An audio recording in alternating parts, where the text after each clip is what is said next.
మత్తయి సువార్త 26వ అధ్యాయము 28వ వచనం అండి. ఇది నా రక్తము. పాప క్షమాపణ నిమిత్తము అనేకుల కొరకు చిందింపబడుచున్న నిబంధన రక్తము. చాలండి. వాక్యం ఇచ్చిన దేవా స్తోత్రములు. వాక్యమును దీవించమని, అలాగే తండ్రి వాక్యము బోధించుండగా మాకు సహాయం చేయమని యేసు నామములో అడుగుతున్నాం తండ్రి. ఆమేన్.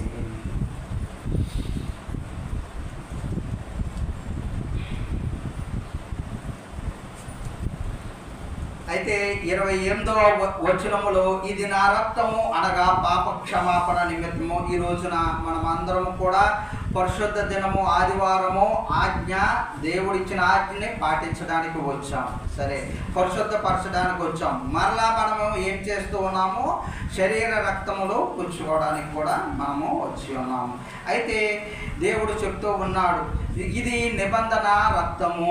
మనం ఈ నిబంధన రక్తము అంటున్నాడు. దానికి నిబంధన రక్తము అని పెడుతూ ఉన్నాడు. నిబంధన అనగా ఇది యాదృచ్ఛికమైన పదము కాదండి. ఇది నిబంధన రక్తము అనగా వడంబడిక, నిబంధన. అయితే this is my blood of the testament. అయితే ఇది వడంబడిక, ఒప్పందము. ఇద్దరు యొక్క ఒక ఆస్తిలో కానీ, ఇద్దరు ఒక నిర్ణయానికి రావడము కానీ ఏం చేస్తూ ఉంటామంటే ఒక వడంబడికి వస్తాం. దాన్నే ఒక నిబంధన అంటూ కట్టుబడి ఉండడానికి ఒక నిబంధన అనమాట. ఒక్కొక్కరు ఏం చేసుకుంటూ ఉంటారు? పత్రాల మీద సిగ్నేచర్స్ చేసుకుంటారు. ఒక్కొక్కరు ఏంటి, నోటి మాటలతో నువ్వు ఇలాగుండు, మేము ఇక్కడ అక్కడ అని ఒక నిబంధన కింద నోటి మాటతో చేసుకుంటూ ఉంటారు. కానీ ఇక్కడ మనకి దేవుడికి మధ్యలో ఏమని ఉంది? మధ్యలో నిబంధన రక్తము సాక్షార్థమై ఉన్నది. ఈ నిబంధన రక్తము ఏ విధముగా పలు సందర్భాల్లో ఏ విధముగా భక్తులు ఉపయోగించారో దాని గురించి వాక్య సారాంశము తీసుకోవడం జరిగిందండి ఈ రోజున.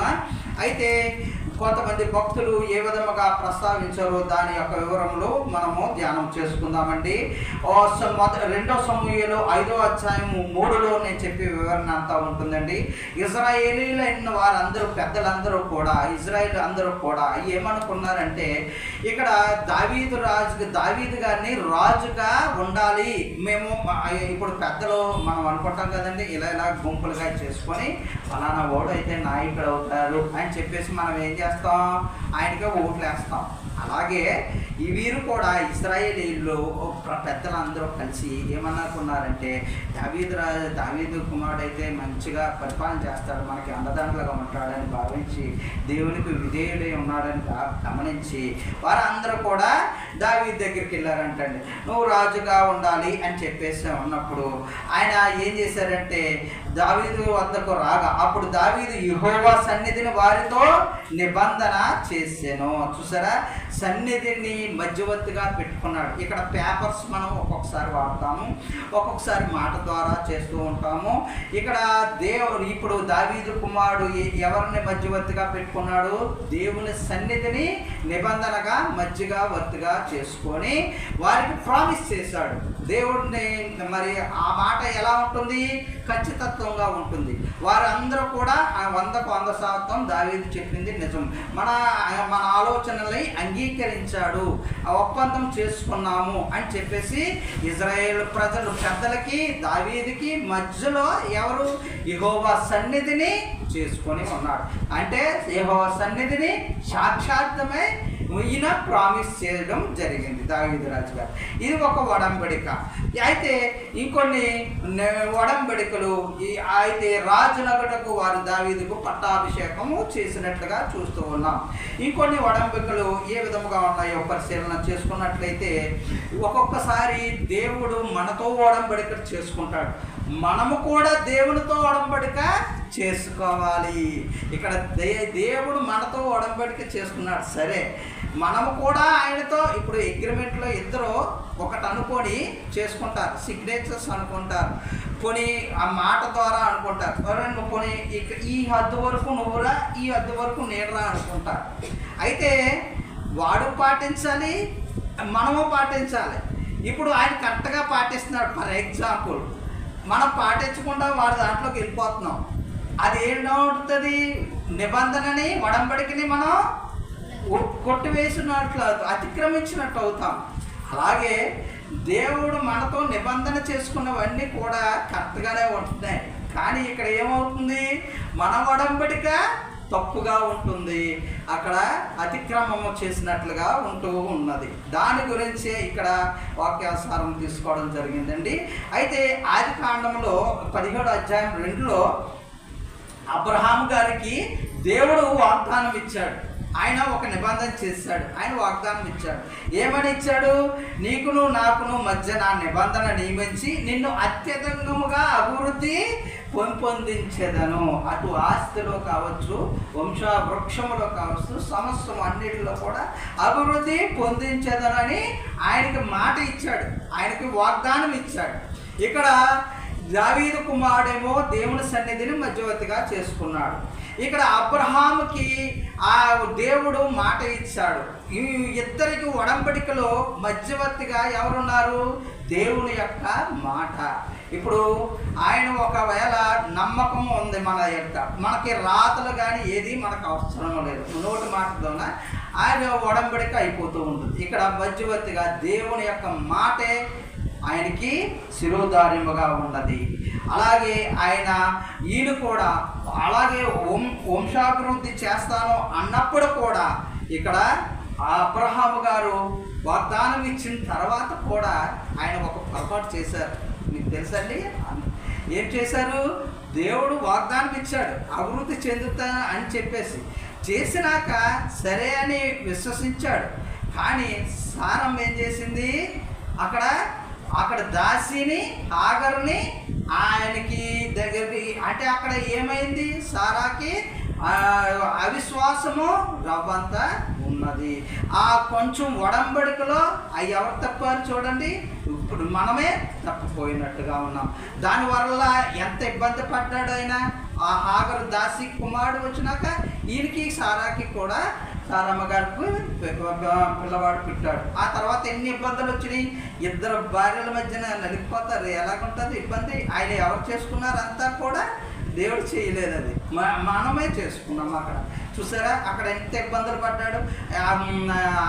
దాన్ని పంపేయడం సారమ్మ గోల పెట్టేసి ఆయన కుదురు ఉంచేది కాదు. ఆ వయసులో ఆయన ఏం చేస్తాడు, అటు ఇటు నలిగిపోయి అలా పంపించేశాడు. చూసారా, ఇవన్నీ కష్టాలు. ఆ ఒడంబడికలో చూసారా, ఆ ఒడంబడికలో అంతటి విశ్వాసులే అక్కడ సారమ్మ గారిలో దూరి ఆ విధముగా అల్లకల్లోలం చేస్తున్నట్లుగా. అలాగే తర్వాత దేవుడే ఆ సమస్యని జాలి కలిగి అవస్థని సర్దుమటుకు పాటు చేశాడు. ఆ కుమారుడికి నేను చూసుకుంటాను, ఆశీర్వదిస్తాను అని చెప్పేసి ఆ కుమారుడు కూడా రక్షించినట్లుగా మనం చూస్తూ ఉన్నాం. అలాగే ఇక్కడ చూడండి, ఈ రోజున మనకందరూ కూడా నిబంధన ఏమి ఇచ్చి ఉన్నాడు మోషే గారు.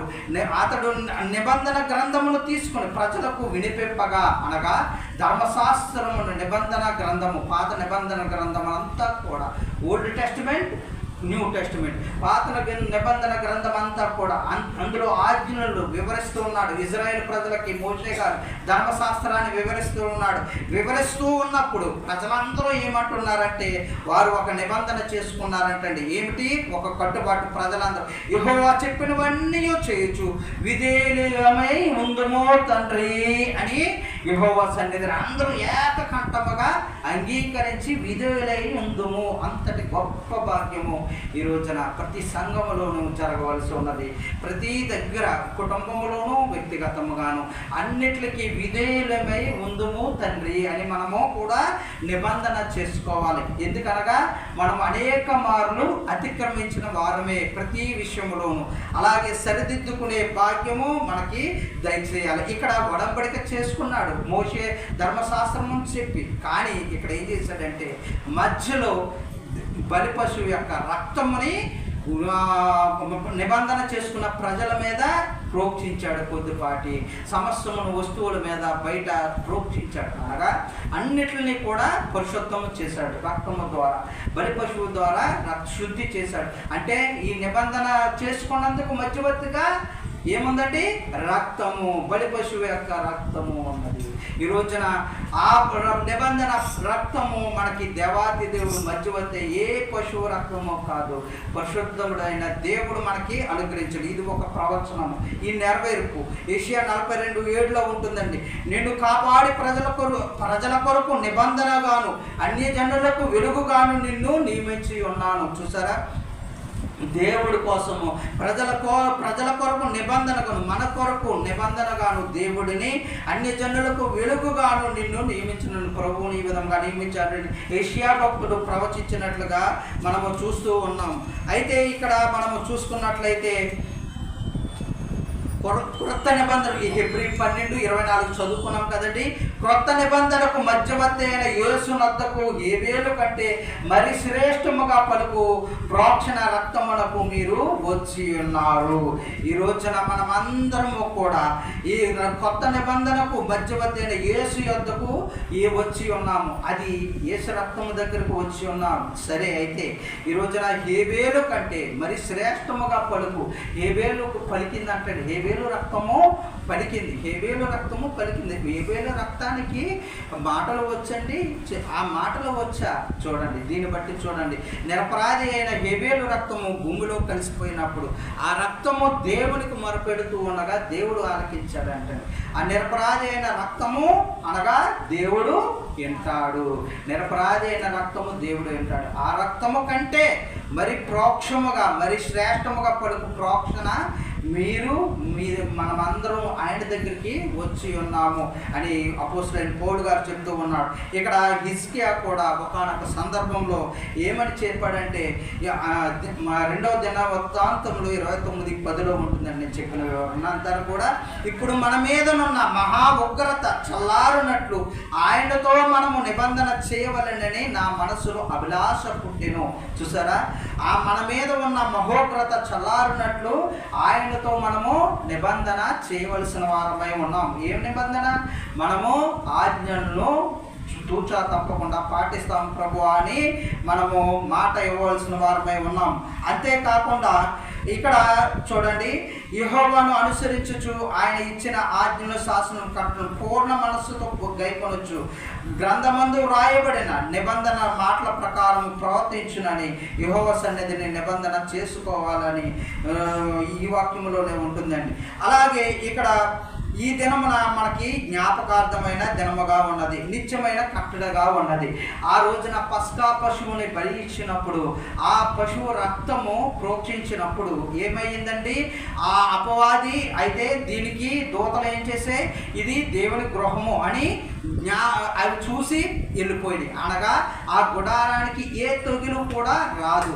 అదే పస్కా పశువు ఈ రోజున మనము కూడా పూజిస్తూ ఉన్నాము.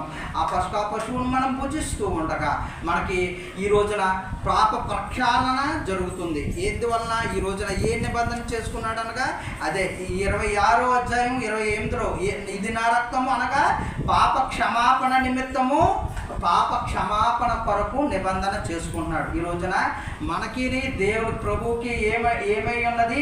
పాప క్షమాపణ నిబంధన చేసుకుంటున్నాడు. సరే, ఆయన చేసుకుంటున్నాడు, మనము కూడా తిరిగి చేసుకోవాలి. అప్పుడే ఒడంబడిక సాదృశ్యముగా అలాగే సమానత్వముగా వెళ్తూ ఉందని వాక్యం ద్వారా సెలవిస్తూ ఉన్నాను. అలాగే పాప క్షమాపణ ఒక్కటేనండి, ఇంకేమీ కలగదా, ఇంకేమీ నిబంధన చేసుకోలేదా అని మీరు అడగవచ్చు. ఇంకొకటి, పస్కా పశువును మనము భుజిస్తూ ఉన్నాం.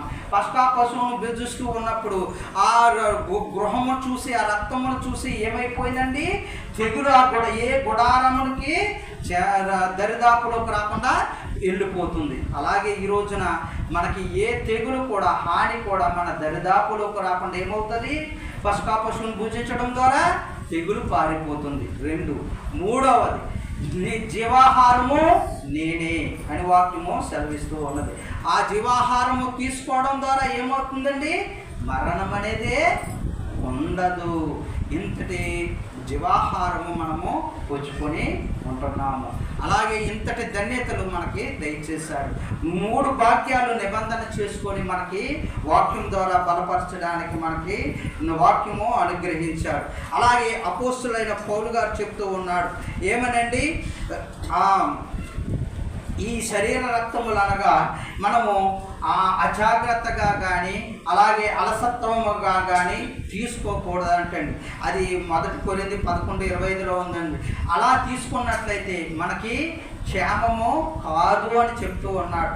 అజాగ్రత్తగా కానీ అవిశ్వాసముగా కానీ తీసుకోవద్దు అని చెప్తున్నాడు. అందులో తీసుకుంటే అనేక మంది, అందుకే మరి చాలామంది కూడా నీరసిస్తుపోతున్నారని ఇంకా కఠినమైన మాటలు కూడా ఈ అధ్యాయంలో ఉంటుంది, 11వ అధ్యాయంలో ఉంటూ ఉంటాడు. అయితే మనము భయభక్తులతో మనకి నిబంధన చేసుకున్నాడు. మనము కూడా తిరిగి అదే నిబంధన మనము చేసుకొని పాప పక్షాలన పడుకొని మరలా పాపం జోలికి వెళ్ళకుండా అలాగే శరీర రక్తంలో పుచ్చుకోవడం ద్వారా బలము శక్తి ఏ తెగులు గుడారములకి చోటు రాకుండా మనకును కూడా ద్రోహాలకి కాచి కాపాడే దేవాతి దేవుడు మనందరికీ వాక్యం ద్వారా అనుగ్రహించును కాక. ఆమేన్. వాక్యం ఇచ్చిన దేవా స్తోత్రములు. వాక్యములు దీవించండి తండ్రి, స్తోత్రములు. అలాగే బలపరచమండి. అలాగే తండ్రి సన్నిధికి ఇంకనూ అనేక మందిని తోడుకొని తీసుకొచ్చి అలాగే కృప చూపమని, అలాగే తండ్రి ఇంకనూ జరగవలసిన కార్యక్రమాల్లో మీరు జరిపించుకోమని యేసునామములో అడుగుతున్నాం తండ్రి. ఆమేన్.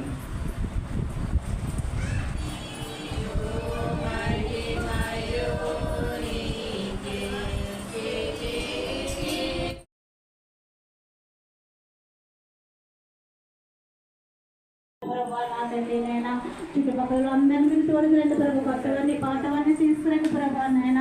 ప్రతి కుటుంబం ప్రభా నా తండ్రి నేను ఆదివారం తండ్రి శ్రాంతి దినమనైనా నీ పాదాల దగ్గర ఉంటే తండ్రి నేను గట్టిగా తండ్రి గృహాల్లోనైనా రక్షణ పొందు కూడా గృహాల్లో ఉండిపోతున్నారు ప్రభు మగవాళ్ళనైనా.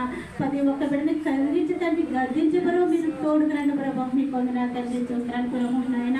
నా తండ్రి నాయన నేను ఎండ నుంచి రావట్లేదు ప్రభా, నా పరిస్థితిని బట్టి మీకు తెలుసు ప్రభా. ఈ వారం తీసుకొచ్చాను ఈ నెలలో మీ సిద్ధమైతే ప్రభు వచ్చి వారు నా కుటుంబం అంతా మీ పాదాల దగ్గరనైనా ఎప్పుడులాగే మీ పాదాల దగ్గర నా కుటుంబాన్ని అంతా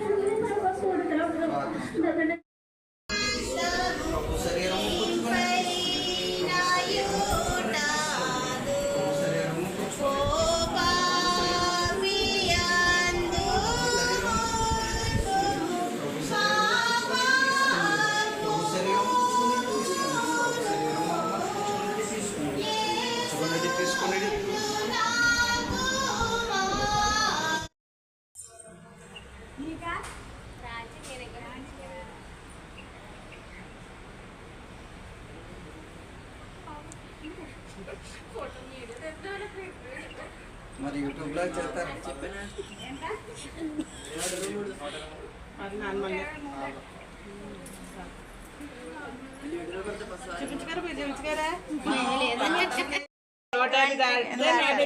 ఎక్కువ 150 వరకు నార్మలేనా అండి? 130 విజయం గారికి ఉంది, ఇంకో 200 తక్కువ.